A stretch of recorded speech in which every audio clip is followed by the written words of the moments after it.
Assalamualaikum warahmatullahi wabarakatuh. Halo semuanya, jumpa lagi dengan saya Muhammad Zainul Fikri di channel ini. Kali ini kita akan belajar tentang cerita Nabi Muhammad SAW. Yuk kita dengarkan ceritanya bareng-bareng yuk.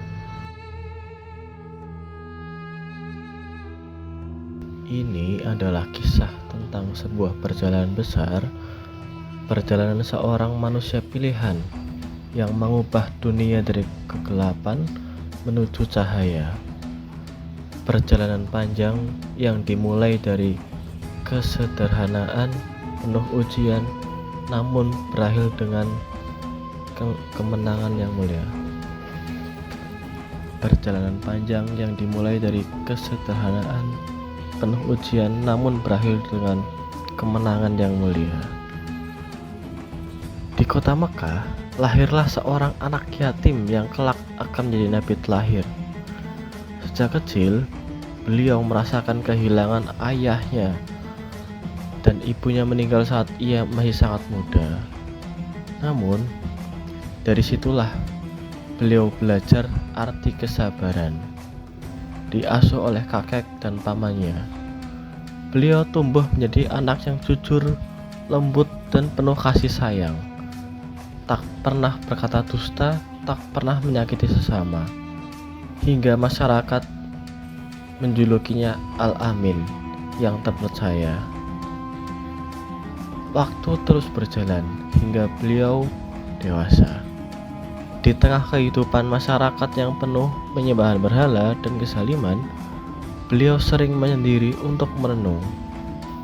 Hingga suatu malam di Gua Hiro, datanglah wahyu pertama dari Allah Subhanahu wa Ta'ala, yaitu sebuah perintah yang menggetarkan, membaca, memahami, dan menyampaikan kebenaran.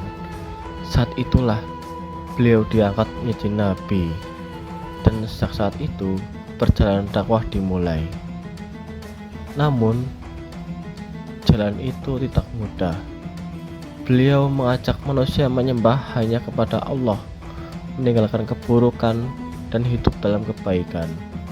Tetapi, banyak yang menolak. Beliau dihina, dicaci, bahkan disakiti. Orang-orang melemparinya dengan kata-kata kasar, bahkan dengan batu. Namun beliau tidak pernah membalas dengan kebencian. Sebaliknya, beliau mendoakan mereka. Dengan kesabaran yang luar biasa, beliau tetap berdakwah sedikit demi sedikit. Pengikut mulai bertambah, namun tekanan juga semakin besar. Hingga akhirnya datang perintah untuk berhijrah, meninggalkan tanah kelahiran yang dicintai menuju Madinah. Perjalanan itu penuh dengan resiko. Beliau dikejar, diancam, bahkan hampir terbunuh. Namun dengan perlindungan Allah Subhanahu wa Ta'ala, beliau selamat. Hijrah bukan sekedar perpindahan tempat, tetapi dari perubahan besar. Di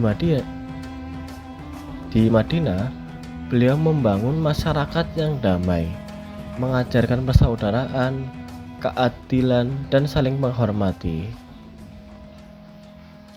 Tahun demi tahun berlalu, hingga akhirnya tiba saat yang tak pernah terbayangkan sebelumnya. Beliau kembali ke Mekah, bukan sebagai orang yang terusir, tetapi pemimpin yang membawa kemenangan. Namun yang luar biasa, tidak ada balas dendam, tidak ada kebencian. Beliau justru memaafkan. Sebuah kemenangan yang bukan hanya tentang kekuasaan, tetapi tentang hati yang penuh kasih. Perjalanan beliau adalah bukti bahwa kesabaran tidak pernah sia-sia, bahwa kebaikan akan selalu menang pada akhirnya. Dari seorang anak yatim menjadi pemimpin besar umat manusia, dari dihina menjadi dimuliakan. Kini perjalanan itu telah selesai, namun ajarannya tetap hidup. Dan tugas kita adalah melanjutkan kebaikan itu dengan menjadi pribadi yang jujur, sabar, dan penuh kasih sayang, seperti yang telah beliau contohkan. Karena sejatinya setiap langkah kecil dalam kebaikan adalah bagian dari perjalanan besar menuju ridho Allah Subhanahu wa Ta'ala. Oke, itu itu adalah kisah Nabi Muhammad SAW. Semoga kita dapat mengambil hikmahnya dari cerita tersebut. Terima kasih. Wassalamualaikum warahmatullahi wabarakatuh.